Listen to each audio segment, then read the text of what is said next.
ఓం శ్రీ ఆంజనేయాయ నమః. అందరికీ నమస్కారం. రామాయణ పారాయణ అనే ఈ సిరీస్ వీడియోలలో ఇవాల్టి వీడియోలలో దుస్వప్నాలు తొలగిపోవాలంటే అంటే పీడకలలు పోవాలంటే రామాయణంలో ఏ కాండంలో ఏ సర్గని చదవాలి, ఎన్ని రోజులు చదవాలి, పారాయణ చేసిన తరువాత స్వామివారికి ఏది నివేదన పెట్టాలి, ఈ వీడియోలో తెలుసుకుందాం.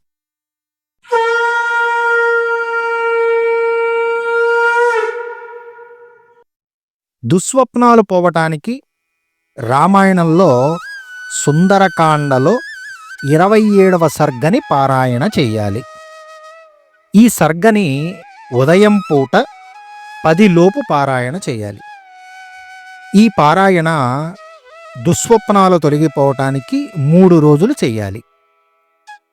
ఇలా 3 రోజుల్లో ప్రతిరోజు కథను చదువుకొని స్వామివారికి పంచదార లేదు శాస్త్రోక్తంగా అంటే బెల్లాన్ని నివేదనగా పెట్టాలి.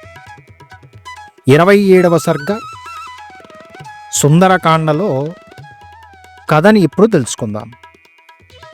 త్రిజట స్వప్న వృత్తాంతము చెప్పుట. అప్పటి వరకు నిద్రపోతున్నటువంటి త్రిజట అనే రాక్షసి నిద్రలేచి తోటి రాక్షసులతో ఈ విధంగా పలికినది. ఓ రాక్షసులారా, మిమ్మల్ని మీరే తినండి. ఈ జానకీదేవిని, దశరథ మహారాజు కోడల్ని మీరు తినలేరు. ఇప్పుడే నిద్రలో నాకు ఒక భయంకరమైన కల వచ్చింది. ఆ కలలో రాక్షస కుల నాశనాన్ని, కుశలంగా ఉన్న సీతారాముల్ని నేను దర్శించాను అని అనగానే ఆ మాటలు విన్న రాక్షస స్త్రీలు భయపడుతూ త్రిజటను ఏమి కల నీకు వచ్చిందో వివరంగా చెప్పు అని పలికారు. అప్పుడు త్రిజట తన స్వప్న వృత్తాంతాన్ని వివరించింది. 1000 హంసల వాహనం పైన శుక్ల మాల్యాంబలధారుడైనటువంటి రాముడు లక్ష్మణునితో కూర్చుని ఉన్నాడు. సాగర పరీక్షిప్తమైనటువంటి శ్వేతపర్వతం పైన శుక్ల అంబరధారి అయి సీతాదేవి కూర్చొని ఉన్నది. సూర్యుని కాంతితో ప్రభలా ఒక పెద్ద గజవాహనం పైన రామలక్ష్మణులు వచ్చారు. అప్పుడు రాముని చేతులు అందుకుని సీతాదేవి ఆ గజవాహనం పైన రాముని యందు కూర్చుని ఉన్నది. రాముని వామాంకము పైన కూర్చున్నటువంటి సీతాదేవి ఆకాశంలోని సూర్యచంద్రులను సున్నితంగా తాకింది. సీతారామలక్ష్మణులను ఎక్కించుకుని వచ్చిన ఆ గజవాహనము నెమ్మదిగా లంకానగరంపైకి వాలింది. సీతారామలక్ష్మణులు పుష్పక వాహనం ఎక్కి ఉత్తర దిశగా వెళ్ళారు. రఘువంశ ఉత్తముడైనటువంటి రాముడు, విష్ణుని స్వరూపమైనటువంటి రాముని భార్య సీత లక్ష్మణునితో ఆ విధంగా చూశాను. స్వర్గాన్ని పాలయ్యేలాగా పాపులు ఎలా ప్రవేశించరో మహా తేజస్వి అయిన రాముని రాక్షసులు ఎదుర్కోలేరు.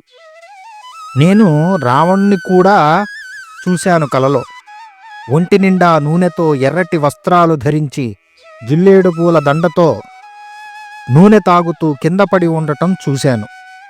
పుష్పక విమానం నుంచి కింద పడిన రాముడు శిరోమండనము గావింపబడి నల్లని వస్త్రాలతో ఒక స్త్రీచే లాగబడటం చూశాను.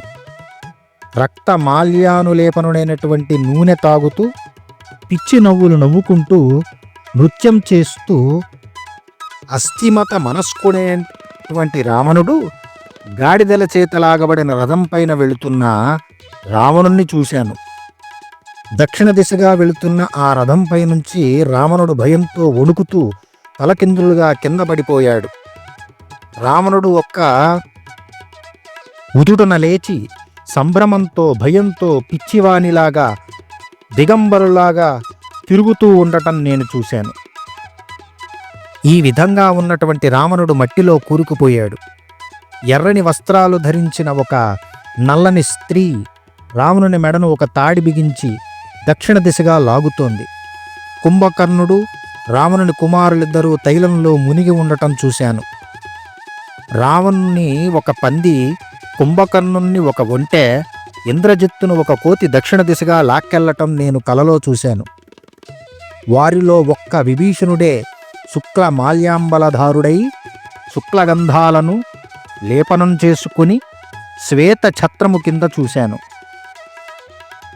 భేరీ మృదంగాది వాద్యాల ధ్వనులతో నృత్య గీతాలతో గజారోహణం చేసి నలుగురు మంత్రులతో ఆకాశ మార్గాన పయనిస్తున్నటువంటి విభీషణుడు నేను కలలో చూశాను.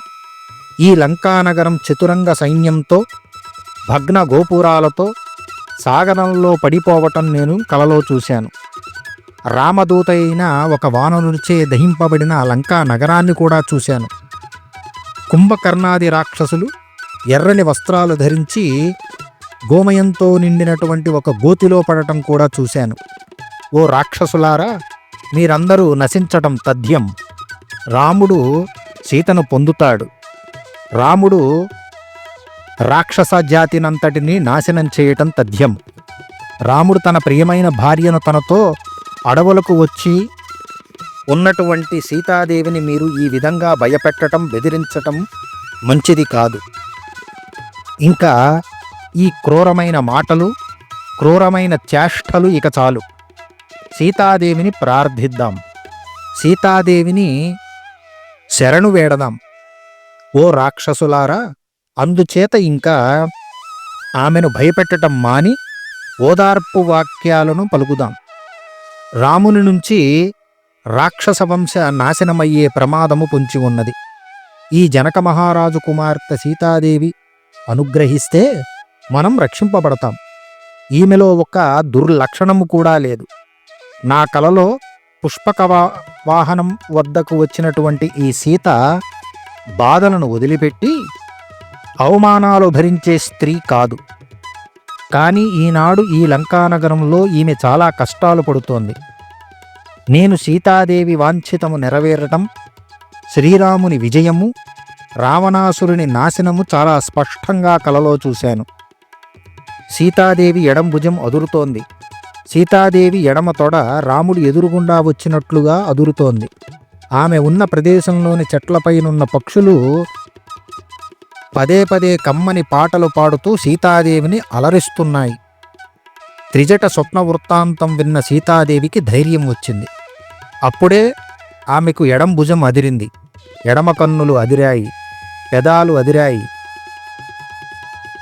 ఆ సమయంలో సీతాదేవి పూర్ణచంద్రుడు ఏ విధంగా అయితే ప్రకాశిస్తూ ఉంటాడో ఆ విధంగా ప్రకాశంగా అందంగా ఉన్నది. ఇది సుందరకాండలో 27వ సర్గ త్రిజట స్వప్న వృత్తాంతము. దీనిని ఉదయం పూట 3 రోజులు పారాయణ చేసి ప్రతిరోజు పారాయణ తర్వాత స్వామివారికి నివేదన చేస్తే దుస్వప్నాలు, పీడకలలు ఇట్లాంటివి తొలగిపోతాయి. సర్వే జనాః సుఖినో భవంతు.